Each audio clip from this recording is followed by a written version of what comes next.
Welcome to the session. We're going to try to work through this and between the two of us give you some tips that you can take home.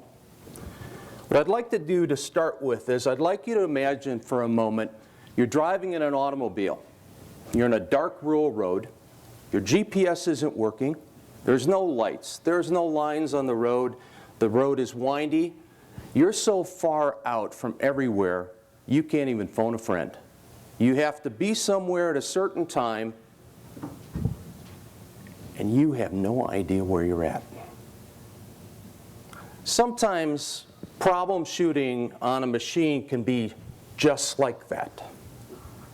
You look at the part, you look at what you're getting, you look at the print, and you have no idea what's causing it, and no idea how to correct it.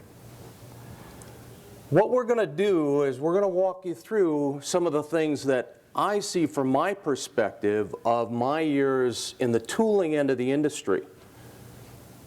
We'll go with that. There are 4 M's in manufacturing. We use these 4 to diagnose problems within our firm when we have something that goes sideways. Machine, method, material, and man. Some would say that these constitute virtually everything that takes place in manufacturing. And it does. You know, those 4 pretty much wrap up everything that goes on with it.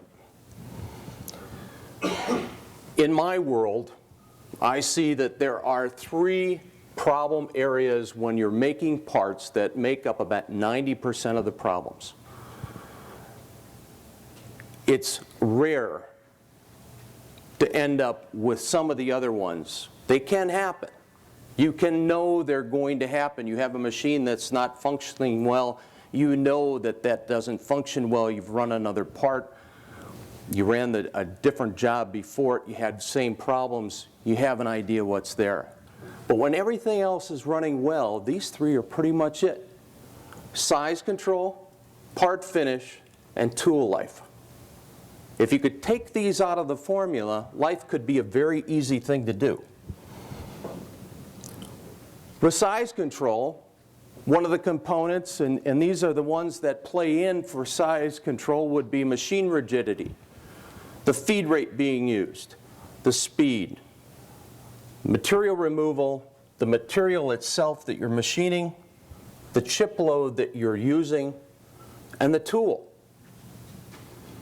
Now the interesting thing is when we move to part finish, we've got these same components playing in. These are the same factors that affect size control as well. Machine rigidity, feed rate, speed, material removal, material, chip load, and tool. And when we go to tool life, the only thing that changes on this list is that feed rate and speed alter their position in the way of priority. And this goes from top to bottom, being the biggest factors that play in. So what I'm going to do is I'm going to go through these different components. And I want you to think through what's there, why it's affecting what's going on. Machine rigidity and the rigidity of your setup is paramount in what's going on. Some real great proof to this is that some of the better grinding of pieces of equipment that are being manufactured these days have polymer bases that are concrete, they're granite polymer. They're trying to make these things just as stout and as rigid as possible. Better yet, let me show you an example for a second here.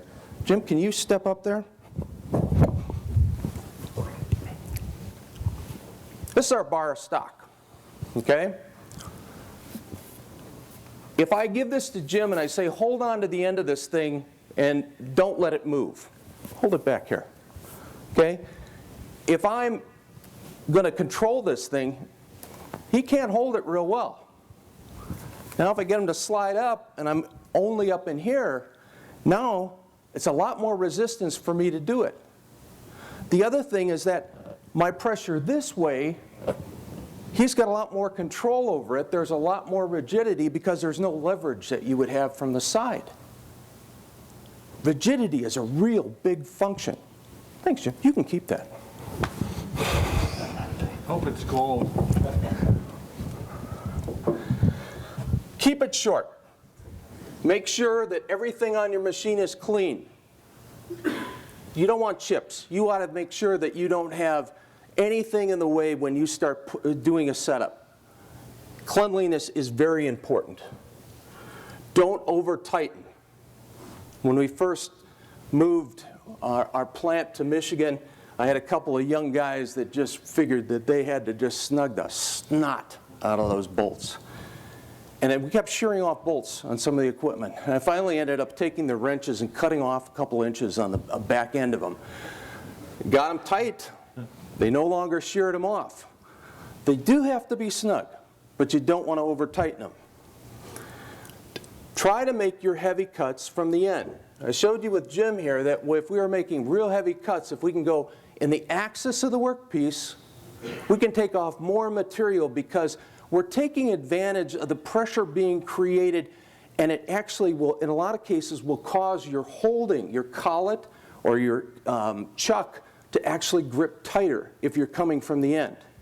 It also has a tendency to be a better run because your bearings and whatever run out or play you have in the bearings and the spindle have less control when you're cutting from the end than you do when you've got that leverage that I was showing with Jim there.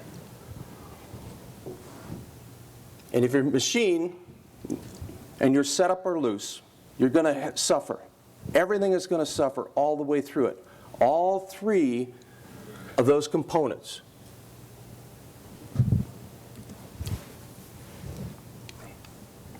The next component was speed that we had for tool life. Speed is heat. Heat kills tools. As a tool maker, heat sometimes is my friend because it keeps us in business. You can control the heat on a job with how fast you're running it. If you're running it too fast, you can end up smoking the tools. My grandfather used to say that in the days before charts were published for machining, what they would do is that they would run the machines up until they'd start getting a wisp of smoke coming off the tooling. They'd feather it back just slightly and hit the go button and away they'd go. And that's how they determined exactly where they wanted to run that job. You know, most of those charts were developed over time as to what was ideal for a given material. There wasn't as big a range that many years ago.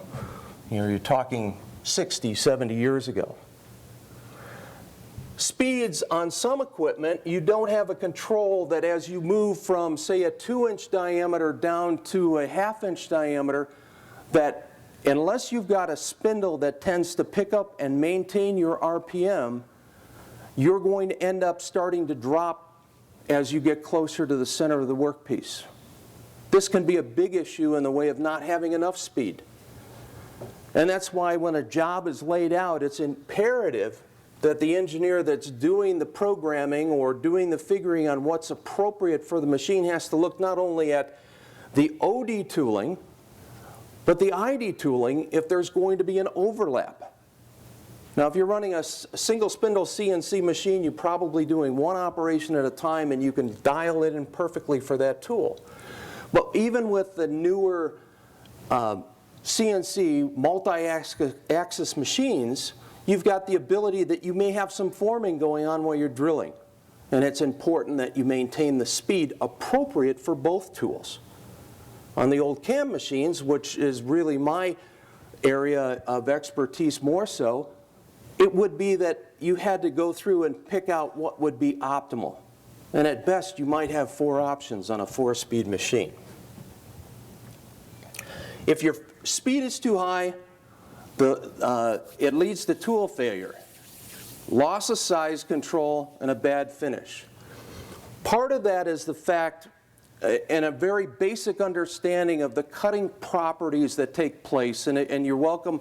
I'm going to give a short presentation out on the floor this afternoon around 2 that explains chip formation. But what happens when you kick up the speed is that the cutting doesn't take place right at the point of the tool. It actually takes place above that point. And as you kick up the speed, it starts migrating away. The fracturing takes place further and further away from the tool. That's why you don't end up with the control for size. And as you slow it down, that shear zone moves closer and closer to the apex of the tool. And now the tool that you spent all that money on to have that nice integral shape can do its work if you get the right speed for it to do it. Look for color in your chips. You want to look for a blue or brown color, and hopefully you'd look at 6s and 9s would be ideal in steel products for what you want to end up with. Look at the chips. One of the feedback points is we drive through this road that we can't see where we're going. Feed rate. Think about the aspect that a lot of jobs are set up that you would have a roughing feed rate and a finishing feed rate. What does this mean? Much like the speed and controlling where that shear zone is to the apex of the tool, as we slow the feed rate down, we start bringing that shear zone down to the apex of the tool, right to the cutting edge of the tool. So we could rough very rapidly, and the shear zone's up here, and we're getting a lot of meat out of the way and moving on very quickly. But what we want to do is that as we slow down that feed rate to get it controlled so we can have size control, we can have surface finish control. Both of those elements play in. And remember that a dwell in an operation is part of the component of feed. It is the lack of feed. It is allowing whatever is in the machine, the little bit of give, the little bit of tense that you've got in the bearing play, to settle in so that the tool can finish its cut. You know, when the tool starts, there's a thing that my grandfather referred to as positive pressure. And that is that you're going to come in and you start making contact. And it doesn't always start immediately that a chip starts to form. It has to actually engage the workpiece and start to disrupt the surface. And so that pressure starts building up, and it's slight. You know, you would have to get it under a huge microscope to be able to see what this thing is and be able to get down to the minute details of it. But the pressure is such that as it starts in, it kind of sits there and looks ugly for a second, and then all of a sudden it starts. And it starts into the full cut of the chip. And you get what you're looking to do with it. And you have to understand that that's the process of what's going in. So if it's too heavy of a feed rate, it'll pound in there. And that's okay. In some cases, it works out just fine if you're doing a roughing operation. But if you're doing a finish operation, you have to allow for that slower feed rate, and you need to allow for it to have some material to work with. Too light a feed rate will, in many cases, cause the tool to actually have the edge, the cutting edge, lapped off. And it will wear prematurely, and so you don't want to end up with it being too slow, and it will suffer your cycle time. Material removal. As I was getting to in that last segment, tools need material to cut. You have to have something for the tool to work on to deal with the aspect that you've got that pressure in order to start getting a chip to form.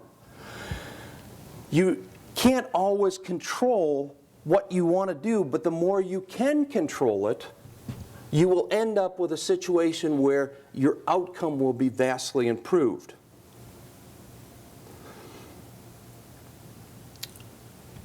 As we work down the list on this, the more you can control a diameter prior to the next step, the more you're going to be able to control the outcome of that. Let me explain it another way. You have a roughing tool that comes in and roughs the part.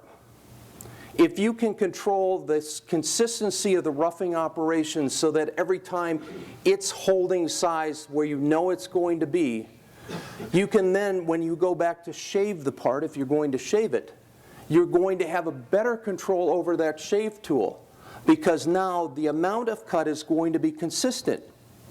If the amount varies every time the tool comes in, and one time there's 10 thousandths, and the next time there's 20 thousandths, and the next time there's 5 thousandths, your outcome is going to be sporadic.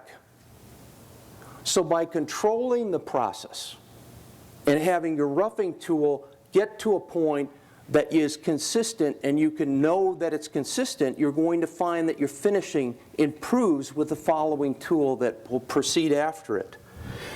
Much like a job we had where the job had to have a specifically tight tolerance hole.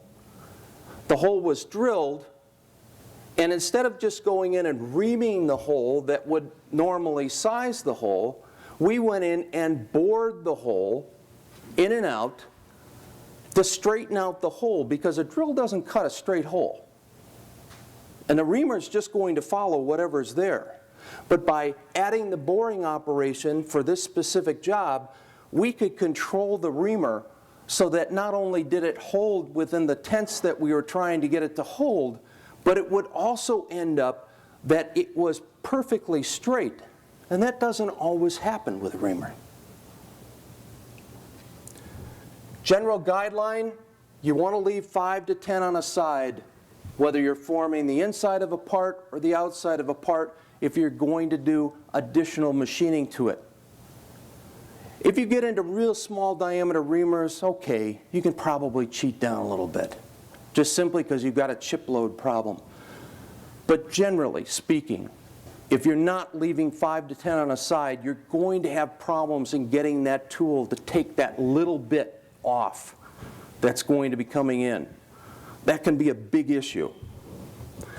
And with your roughing, one thing that you could consider doing, if you just had a straight diameter, you had a roughing tool that was coming in, consider taking the roughing tool and tipping it slightly, so that when the next tool comes in, that the entire surface doesn't engage all at once and create all that extra pressure that's got to be absorbed in the process. It gets the cut started. The chip load builds as it goes in, so you don't have that momentary situation where the part's deflecting away until the chip actually starts. And it will move.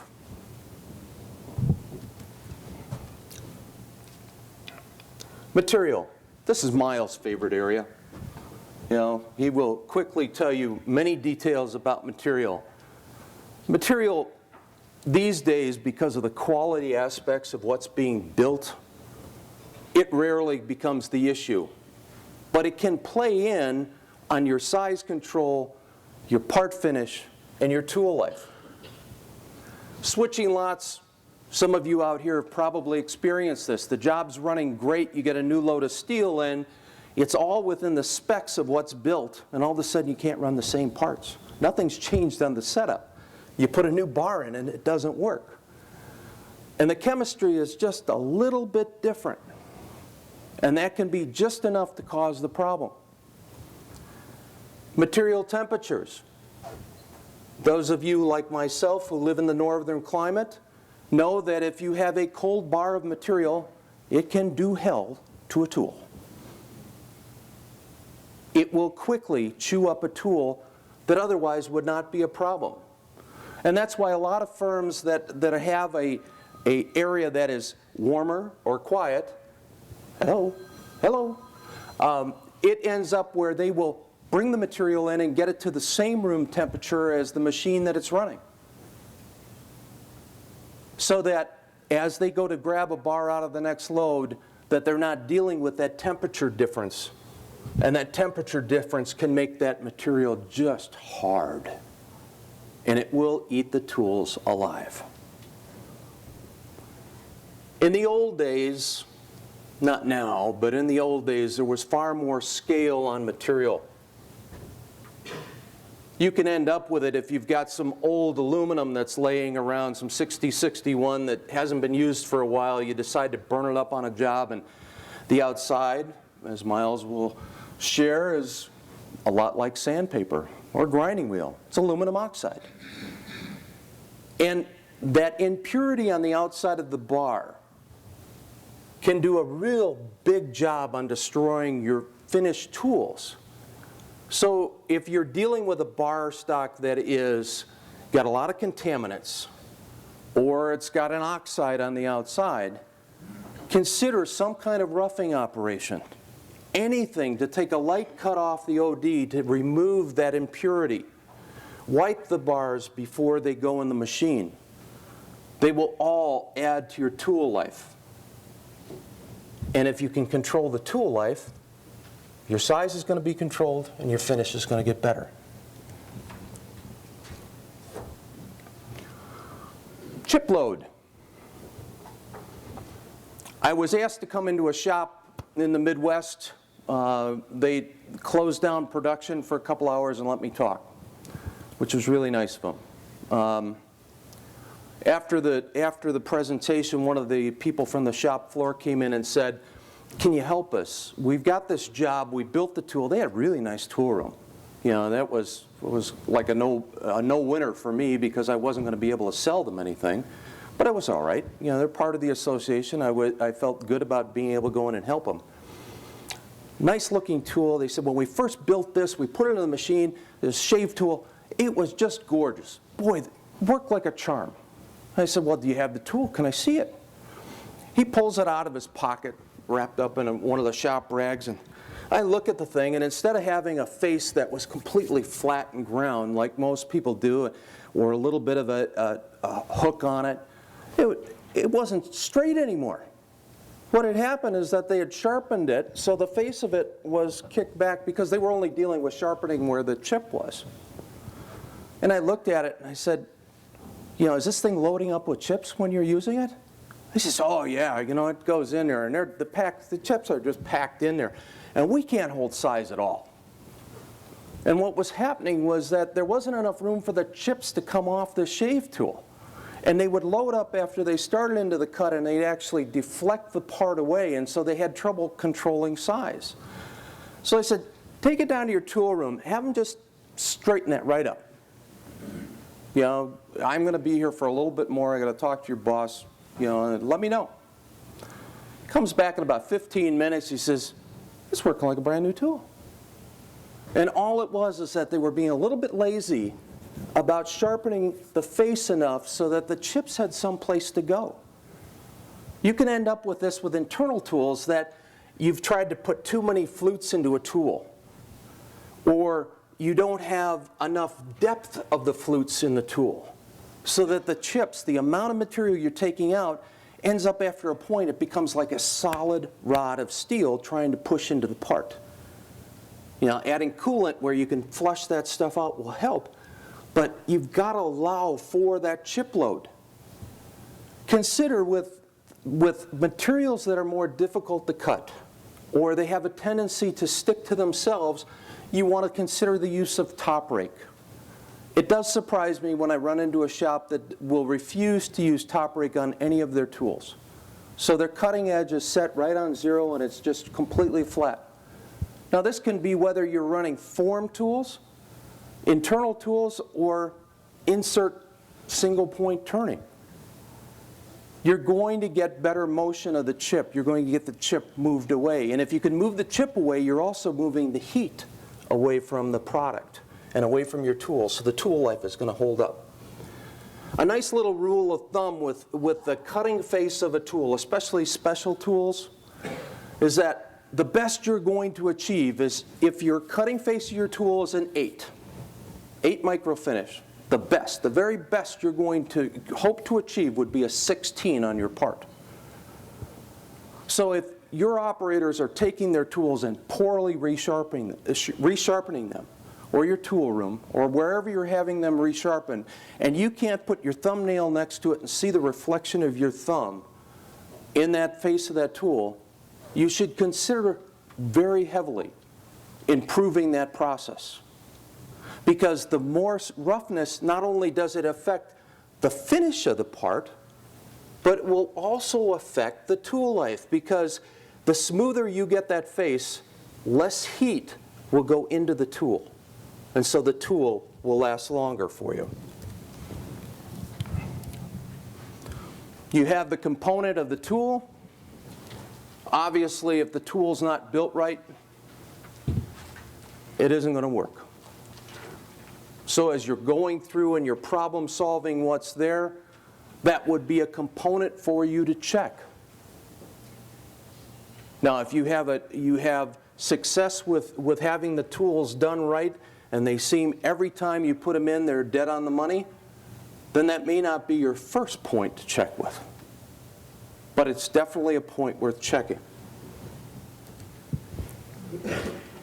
Now remember, you're going to end up that you have the human factor, the man out of the 4 M's, that's going to play in. And it's going to be one of those things where, did somebody have a brain cramp that morning? Did somebody give you the wrong material to run for the job? Did somebody mess up on one of your layouts or the program for the machine? Stop and think about it before you start doing something with it. Consider all the possibilities and think about that list of those factors that play in, the rigidity and all those other components as we go through. And think through the process before you start. And then, City Slickers? Any of you old enough to remember that movie? There's one thing that I would, from my part, offer to you. That light at the end of the road that's the gas station, that the guy's sitting there watching some old black and white movie, and he happens to be there in the middle of the night, they can give you directions and get you where you need to be. The one thing is, when you make adjustments, only adjust one thing at a time. If you're going to change the speed, change the speed. If you're going to change the feed, change the feed. Don't change both. Start at the top of the list. Make sure everything's rigid. Then go through your process. One thing at a time. And make records of what you're doing. Because what's going to happen for you is that you're going to end up that now this road that you've had trouble navigating, you're going to actually know the way to go. And as a beginner, you've learned that, gee, I know how to problem solve this. Because you'll be amazed 30 years from now, if you've been just starting in this process, that you will find that the problems that occur today, even if the parts change and the material change and the tools change, are going to be the same things 30 years from now. It may be different equipment, maybe different processes, but a lot of it is going to be exactly the same. And if you make a list, you'll be able to control that.